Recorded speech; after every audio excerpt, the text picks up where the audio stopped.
Hello and welcome to the CapEx Chat. My name is Daniel Lindén and I'm here with my colleague and friend Fredrik Weissenrieder. Thank you, Daniel. Today's topic is about mergers and acquisitions and CapEx needs.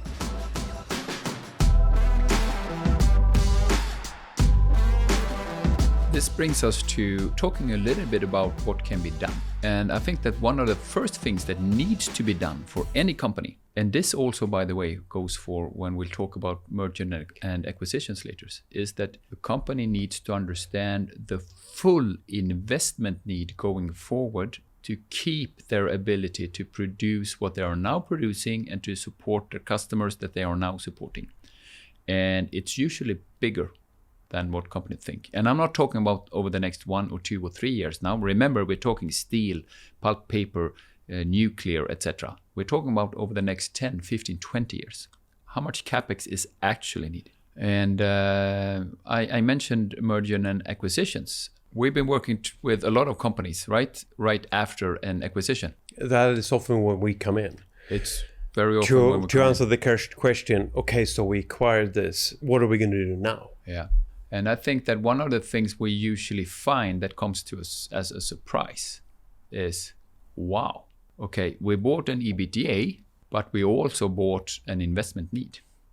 And how big is that? A CapEx debt. And how big is that one? We've also been in projects where we, how should we put it, been a little bit too late. That it is when they've done an acquisition and they misunderstood the CapEx need, and now they are in Chapter 11 or just out of Chapter 11. Yeah.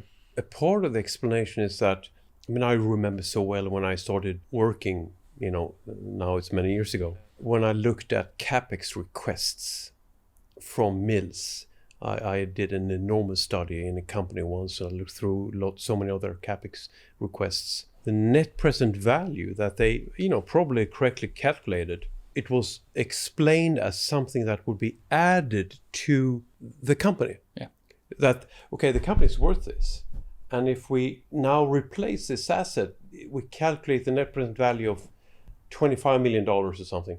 It's going to be added like that. So companies have an idea of CapEx as the net present values they calculate. They will carry themselves.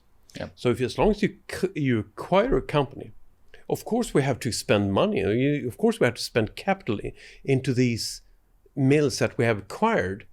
But they will carry themselves because they have a net present value. I think we're saying exactly the same thing from 2 different angles. And what they then don't quite capture is the full CapEx need just to maintain the CapEx margin. Exactly. To maintain the EBITDA margin. Exactly. And not even that, because they will not maintain the EBITDA margin with that same footprint anyway. No. If you look at companies in the pulp and paper industry, and you look at how much capital they spend today, I would say, with a few exceptions over time, 90% of the capital that they spend is what they have to spend just to stay where they are. Yeah. But would you say it's any difference to power production, steel, chemicals? Probably not. From what I've seen so far, I cannot see any difference. No, exactly, it's the same.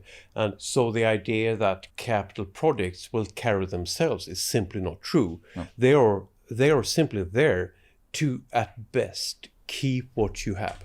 This brings us to the question of EBITDA multiples. EBITDA multiples is a little bit like we're talking about ROCE, right?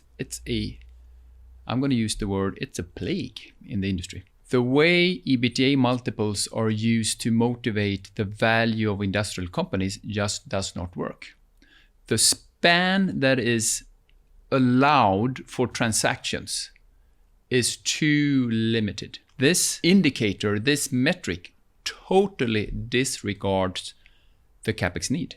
We have seen too often transactions being made, being justified with an EBITDA multiple, being justified with adding EBITDA to a company that has been valued with a certain multiple, when they've used something like 6, 7 as an EBITDA multiple, but the value they acquired cannot motivate more than 1, 2 in EBITDA multiples. And that's not unusual. I remember clearly a case where the multiple that could be motivated when you really looked at the numbers was 1.4, which is incredible. And I think that possibly it is so that the average multiple in an industry can be like 7. But as you said, the span goes from 1 to 15 maybe. Yes. And to even try to gravitate into 7, both for the seller and the buyer, will basically never be correct. Because I don't even think that there's like a normal distribution around 7. I think it's all over the place. It's all over the place. But what is so interesting, and we have a number of customers doing that, the companies, the CEOs and CFOs of this world that understands that metric and the dangers of it can make a killing.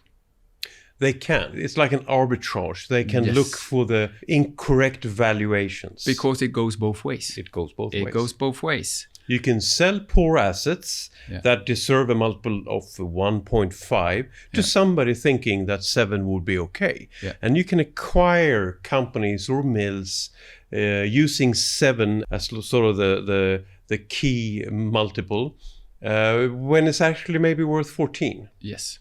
And it all comes back to one thing, understanding the assets and the future CapEx needs. Yes. EBITDA multiples is a little bit of an hazard. I think we agree on that. And when talking to our customers, I think that they usually also quickly see the dangers of using EBITDA multiples. But there is another finer point, I believe, into becoming a successful M&A player. And that is to, before you get into an M&A situation, and especially before you've done the acquisition, to in quite some detail understand what will happen to the new total system. If you have, let's say, 10 sites, you bring on another 3 sites.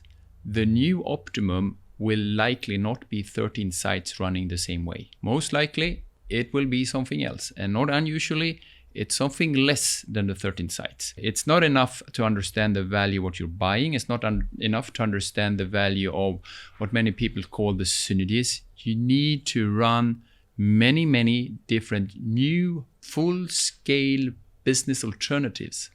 Or what are you going to do with your footprint? What machines will continue to run? What machines will go down earlier now because you have a new mills? And not unusually, you will close machines that you buy. You must be ready and able to do that. And I think we have some very, very good customers doing exactly that, being very aggressive, understanding what they need to do after an acquisition. Yeah.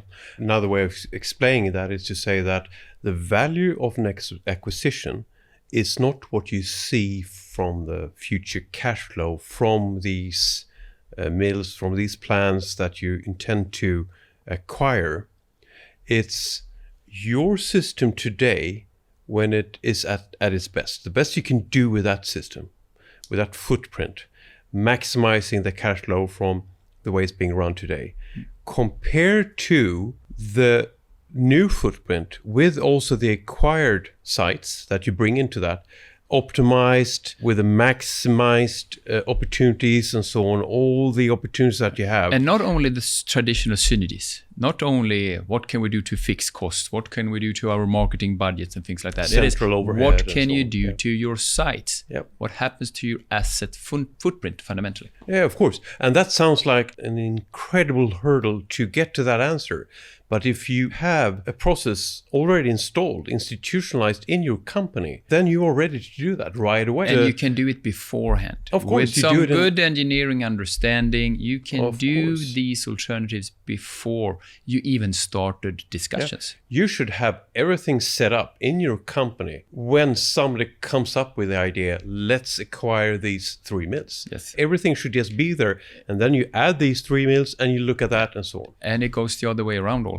Since there are acquisitions, there are also divestments, right? Yeah. You can do the same thing for divestments. Yeah. You should do the same thing for divestments.